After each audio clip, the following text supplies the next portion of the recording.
Good morning, everyone. My name is Emaan Lehardy, and today Dr. Adam Mills and myself are going to be presenting on managing fear of cancer recurrence. Both Dr. Mills and myself are licensed psychologists here at Nebraska Medicine, and we provide supportive services at the Buffett Cancer Center. We're going to start off today's presentation by first looking at what we're going to be talking about. Specifically, our objectives are to be able to help you all understand what fear of cancer recurrence is, or better known as FCR. The idea is to kind of figure out how to help identify when it's going on, and then to understand its impact that it might be having on your mental health, healthcare use, your physical health, and so forth.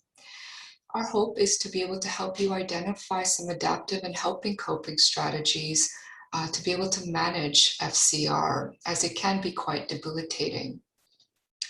So before we look into how to manage it, it can be helpful to kind of understand, what is it? Well, the most commonly and accepted definition of fear of cancer recurrence is that it's a fear, worry, or concern about the cancer returning or progressing. It's actually very common among patients. We typically see anywhere between 40 to 70% of survivors have some degree of FCR. The research shows that it doesn't necessarily diminish by itself over time, given even how long it might have been since you were first diagnosed. The thing about FCR is, as I mentioned earlier, it can kind of interfere with your ability to function in life, as it tends to pop up both expectedly and unexpectedly. So what does that mean? Well, you might be going about your day-to-day, and maybe you have an upcoming appointment or a scan. Maybe the anniversary of your diagnosis is nearby, or perhaps you have to go for a social gathering where people might ask you about how you're doing, how you've been. All of these are commonly expected triggers that we typically see or kind of have patients report back to us.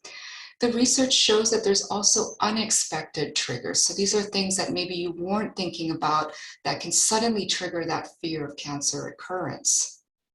Some examples of that could be a new physical symptom, something that you weren't prepared for suddenly starts, or maybe ongoing side effects start to get worse and worse, and that can sometimes lead to like that trigger of, oh no, is the cancer come back? Is it progressing?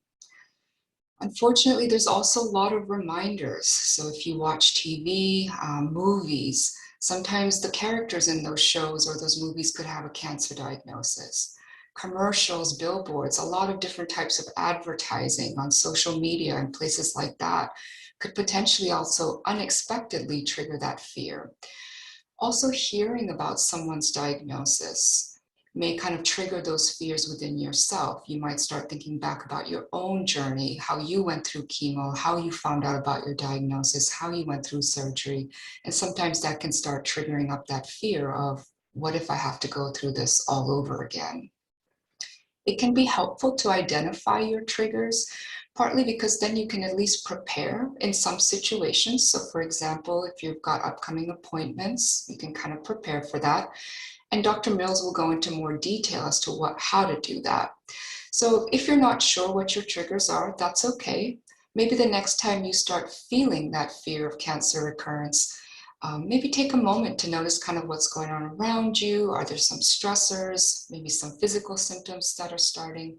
And that could potentially help you identify your triggers. Now, fear of cancer recurrence is not in itself a bad thing. There are adaptive levels of FCR. And so what does that mean? It means basically, if you have some fear of cancer recurrence, it can actually motivate you to make healthy lifestyle changes, make sure that you follow up on all your medical appointments, scans, things like that. So it almost serves like a motivator to really kind of stay healthy as much as you can and what's within your control. However, when it starts getting higher, right, when it starts to become impairing, that's when it's maybe not so helpful, because that's when people start experiencing intrusive thoughts, right? They have these repetitive intrusive thoughts that the cancer has come back or that is progressed in some way. Maybe they engage in some unhelpful coping strategies. Maybe they do some things, you try to tell yourself, don't think about it, or you distract yourself, something to kind of necessarily take your mind off of it, which could help in the short term, but maybe not so much in the long term. A lot of times the FCR can become so impairing that it interferes with your ability to work, your ability to spend time with your family, your friends, or to, go on a vacation, things like that. It can also result in a lot of distress. It makes sense in the sense that that fear can be so real, like as though it's about to happen. So for a lot of folks, that distress can be pretty high. Lastly, unfortunately, FCR also interferes with your ability to plan for the future. So it's not uncommon for patients to report, it's hard to plan for retirement. It's hard for me to think about taking a vacation next year. I don't know where my health is going to be. I don't know what kind of money I might have to save in case this comes back. So there are ways to kind of look at this in a way that's, again, adaptive, making sure that you are living a healthy lifestyle as much as you can, but not letting it get to a point where that fear is now interfering with your quality of life. And so some examples of how high levels of fear of cancer recurrence are manifested are a lot of folks will report researching on the internet. The internet is a double-edged sword, right? While you can gather some really great information, there's also a lot of information that may not be relevant to your unique case. And so sometimes even that excessive researching, it might help in the short term by kind of giving you some relief, but in the long term, it's actually going to make the anxiety or that fear worse. Continuously checking for symptoms, right? Again, your doctors will have guidelines on what to do in terms of checking, in terms of follow-up appointments, symptoms to keep an eye out for. But if you find that you're doing that every day and kind of excessively checking for it, that could be an example that you might have a higher level of fear cancer recurrence. Another example could include that maybe you repeatedly seek reassurance from friends, from family, maybe your healthcare provider, right? Maybe you feel something and that fear sets in. And so you might ask them, like, just tell me it's going to be all right. It's not going to come back. And that's kind of an example of that reassurance seeking. Again, maybe in the short term when your loved one says, yeah, don't worry about it. You're going to be just fine. Maybe that helps in the short term, but what we know about fear is it finds its way to kind of pop up in different places. If you find yourself frequently visiting the ER or frequently having unscheduled appointments, because that fear is so high, you're looking to make sure to be 100% sure that it's not back. That could also be an example of a pretty high level of FCR. On the other end, sometimes people also will avoid. They just don't want to deal with this. And that's understandable. Cancer and its treatment are long, they're invasive. And for a lot of patients, it's just, I don't want to think about it anymore. It's a done deal. I went through treatment. I don't want to talk about it. Maybe I don't even go to my appointments. That can sometimes, be also interfering with your health care. So you want to be mindful of how these examples of fear of recurrence could be interfering with your life. And if left unchecked, meaning if you're not having any support or tools to manage it, it can lead to some pretty negative consequences. A lot of studies have shown that folks who have very high levels or unmanaged fear of cancer recurrence tend to have lower quality of life. Maybe they're not as physically active, they have lower physical function. Energy tends to be a lot less, maybe more fatigued.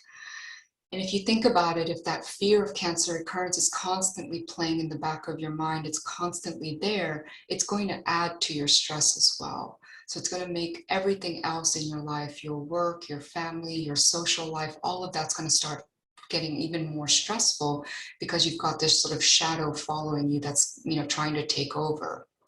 Unfortunately, unmanaged FCR can also result in depression, can lead to heightened levels of anxiety. And if you think about what fear of cancer recurrence is, it's a worry, which is very much in line with what anxiety is. It's sort of this worry that something bad could happen. So given that we've talked at length about what fear of cancer recurrence is, what triggers it, what it looks like at different levels, and the negative consequences, the next question is, well, how do you manage this? How do you make sense of this and continue to live life? And for that, I'm going to turn it over to Dr. Mills, who's going to talk about different strategies on managing fear of cancer recurrence. Thank you, Dr. Lehardy, for getting us started by defining and giving examples of the fear of cancer recurrence, as well as emphasizing why it's important to be aware of it and try to treat it.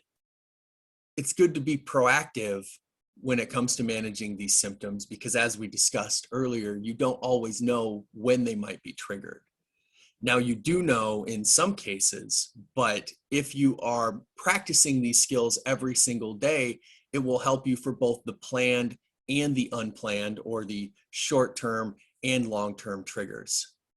So part of what I'm going to talk about is how to go about every day living your life and managing these symptoms when they might crop up, as well as when to increase your use of skills when you have some of the expected triggers popping up. So let's say you have some scans coming up. You're going to have a follow-up visit with your doctor. A lot of people start to experience anxiety even a week or so beforehand, and that anxiety tends to slowly rise the closer you may get to that date, and it may peak while you're going through your scans and while you're waiting to hear the results. So it's important to practice really being in the moment and trying to calm your anxiety down through those moments. So some of the skills that you can use as you lead up to and go through the visits and the follow-ups include practicing being in the moment, or what we would call mindfulness, which is just paying attention to your surroundings, taking in a breath of the fresh air outside, feeling the comfort of the chair that you're sitting in, listening to the music that you have playing in the background but maybe never focus on. When you're feeling anxiety, it makes us feel that something is wrong or something will go wrong. But if instead we think of our anxiety as just a signal of what's important in our lives, you're anxious about your health because your health is important. You're worried about your health because you don't know how your health may affect your family, which means your family is important. By seeing your anxiety as an indication of what is important in your life, it helps redefine what anxiety means to you. So that's another skill. It's a little more philosophical, but it can kind of help you get past some of those moments of anxiety. There's a skill called diaphragmatic breathing, and I'll show an example of that in the next slide, but that is just intentionally slowing your breathing down in an effort to bring your anxiety level down. It's something that really we should be doing a couple times every day. It's intentionally lowering our stress levels. We don't always do that. A lot of times we continue to go through the motions of the day, or we continue to live on autopilot, because autopilot helps us do things. It helps us drive to work without having to think about every turn we need to take. It helps us load a dishwasher without thinking of every step there. But when our entire life is on autopilot, our breathing gets on autopilot. And when we're stressed and when we're anxious, it keeps us stressed and anxious. So doing diaphragmatic breathing several times a day can help bring that anxiety level down. Lastly, anxiety is not all physical. We may be worried, we may be thinking, our mind may be racing about things. And so worry postponement is a skill where you take whatever topics you're worried about and you essentially promise yourself, I will work on this later. If this is still important to me later, then I will think about this. What a lot of people find out is the things that they were worried about in the moment don't come back tomorrow. They don't come back for maybe a couple days. When they come back, you decide, can I take action on this? If yes, take action on it. If you can't, set it aside for another day. Here's an example of diaphragmatic breathing, which again is very slow, intentional breathing that is intended to bring about relaxation.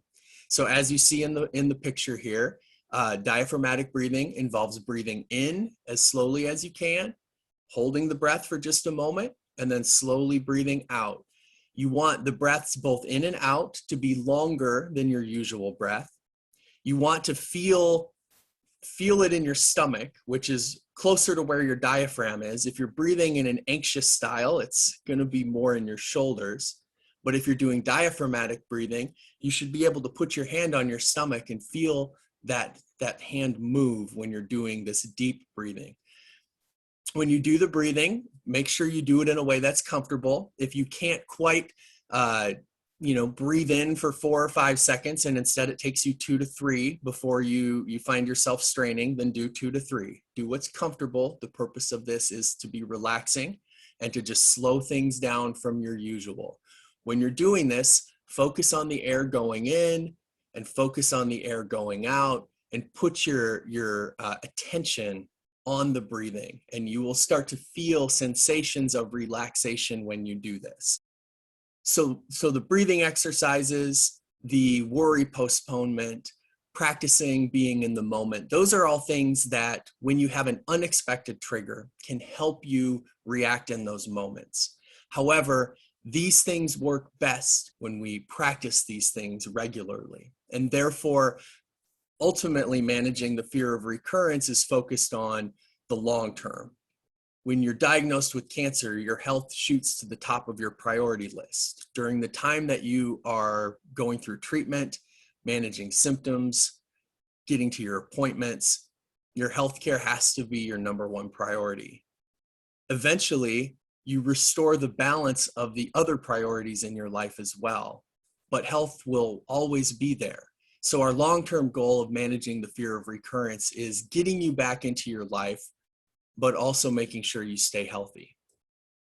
So in order to stay healthy, we want you to work with your healthcare team to make sure you know about what the appropriate timelines are for cancer screening, what the common symptoms may be of health problems, cancer related or not. And that way you stay informed and you know the most objective information about how to keep yourself healthy. For a lot of people, a cancer diagnosis changes how they see their other life areas as well. It's now time to get back down to the roots of who you are and how you want to live by focusing your time and your energy in your important life areas, including your family and your friends, your community, your spirituality or religious practices, and whatever hobbies or maybe even new interests that you may be developing.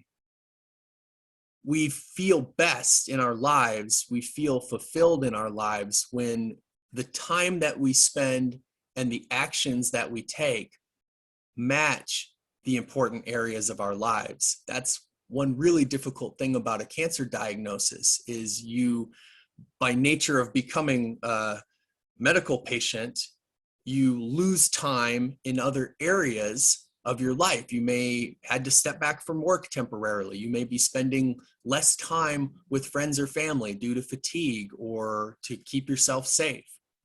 And therefore now we want to increase your engagement in those areas. And it's great to have in your mind how important these areas are, but what's really important is the actions that you're taking and the time that you're spending. And it may seem very overwhelming, which is why we recommend setting some goals in the areas that are important to you. If you have any trouble with how to even get started, we may need to start off by being more formal and organized about the time that you're spending. So scheduling time to stay in touch with family or friends, scheduling time to go out and work in the yard or run a few errands. As you were going through cancer treatment, one of the main things that gets in the way are the side effects of treatment. As you get farther away from active treatment, not all of those side effects immediately go away. So you still may be dealing with some fatigue. You still may be dealing with some pain. You may be dealing with new medical problems that have popped up. But overall, many of the barriers may have improved.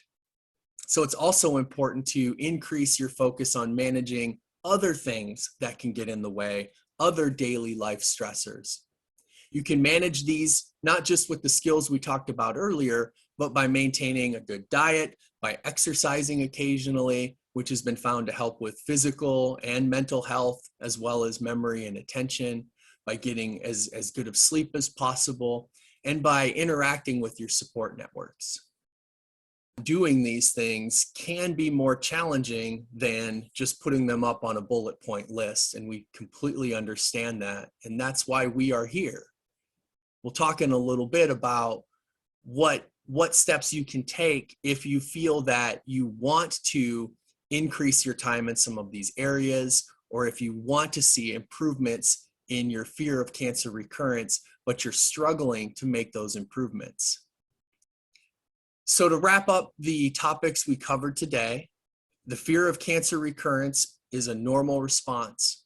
It is adaptive in small amounts. It's something that helps us stay on top of our healthcare. And at the same time, if it gets too high, it can become problematic. It can become the main focus of your life and take away from other important areas. So in order to help manage it, you want to have a game plan with your healthcare providers about what types of concerns you should check in with them, and what types of concerns, if present, may be okay to wait on or ask about later. Again, some of those concerns may end up going away on their own. Next, it's going to be important to increase your action and engagement in the areas of your life that are most important to you, even if some of those have changed since your diagnosis. And it's also going to be important to try to do so in a flexible way, knowing that at this time and maybe even in the future, your body may not be 100% the way it was before. Your mind may not feel 100% the way it was before. But if these are truly important areas to you, you will find ways in which to engage with them.